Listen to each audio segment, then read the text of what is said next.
ইস্তেগফার সম্পর্কে কোন হাদিসের ভাষ্যের মধ্যে মান লাজিমাল ইস্তেগফার ভাষ্য এসেছে, অর্থাৎ যে ব্যক্তি ইস্তেগফারকে আঁকড়ে ধরবে, এটাকে কন্টিনিউয়াসলি করবে, ইস্তেগফার কখনো ছাড়বে না, সবসময় তার মধ্যে ইস্তেগফার অব্যাহত থাকবে, ওই ব্যক্তিকে আল্লাহ রাব্বুল আলামিন বিভিন্ন পেরেশানি থেকে সারপ্রাইজড হওয়ার মতো এমন এমন পথ বের করে দিবে যে সে চিন্তাও করে নাই, তার পেরেশানি থেকে মুক্তির পথ আল্লাহ তাআলা দেখায় দিবেন।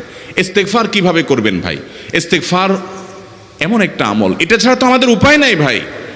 ইস্তেগফার আমাদের দুনিয়ার পেরেশানি দূর করবে, আখিরাতের পেরেশানি দূর করবে। দুনিয়ার পেরেশানি আমাদের বিপদ আপদ মুসিবত, এগুলো রিজিকের অনটন অভাব এগুলা, আর আখিরাতের পেরেশানি হলো আমাদের পাপ গুনাহ এগুলা। কোরআনে কারিমে আল্লাহ রাব্বুল আলামিন সূরা নূহের মধ্যে আল্লাহ নবী নূহ আলাইহিস সালাম তার সম্পর্কে বলছেন, ফাকুলতুস্তাগফিরু রাব্বাকুম ইন্নাহু কানা গাফফারা ইউরসিলিস সামাআ আলাইকুম মিদরারা ওয়া ইউমদিদুকুম বিআমওয়ালিন ওয়া বানিন ওয়া ইয়াজআল লাকুম জান্নাতিন ওয়া ইয়াজআল লাকুম আনহারা। তিনি বলেন, আমি বলেছি আমার জাতিকে তোমরা ইস্তেগফার করো, আল্লাহর কাছে ইস্তেগফারটা করতে থাকো।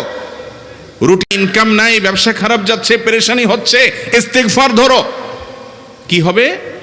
ইন্নাহু কানা গাফফারা।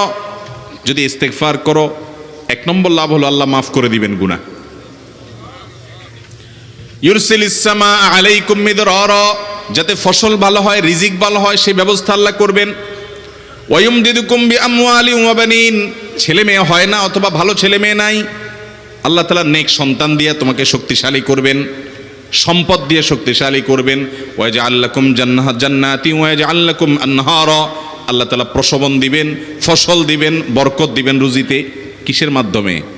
ইস্তেগফার। কিসের মাধ্যমে ভাই? ইস্তেগফার।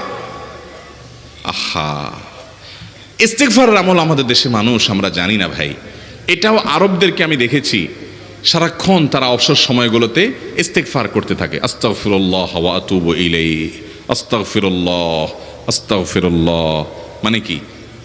আল্লাহর কাছে আমি ক্ষমা প্রার্থনা করি, আল্লাহর কাছে আমি মাপ চাই, আল্লাহর কাছে আমি তওবা করি, আল্লাহর দিকে আমি ধাবিত হই, আল্লাহর কাছে আমি ফিরে যাই, আস্তাগফিরুল্লাহ আস্তাগফিরুল্লাহ। আপনি বসে আছেন নিরিবিলি, ভাইরা আমার, এখন আর নিরিবিলি বলতে কোনো সময় নাই, এখন আর ফ্রি টাইম নাই, এখন আর আমাদের অবসর টাইম নাই। আস্তাগফিরুল্লাহ কখন বলবো? মোবাইল টিপতে টিপতে টিপতে টিপতে, ফেসবুকের নোটিফিকেশন দেখতে দেখতে দেখতে, লাইক কমেন্ট গুনতে গুনতে আমাদের এখন কোনো ফুরসত নাই। বাহিরে তো নাই, টয়লেটে গেলেও তখন আমাদের ব্যস্ততা মোবাইল নিয়ে, ফেসবুক নিয়ে, ঘুমাইতে গেলেও আমাদের ব্যস্ততা।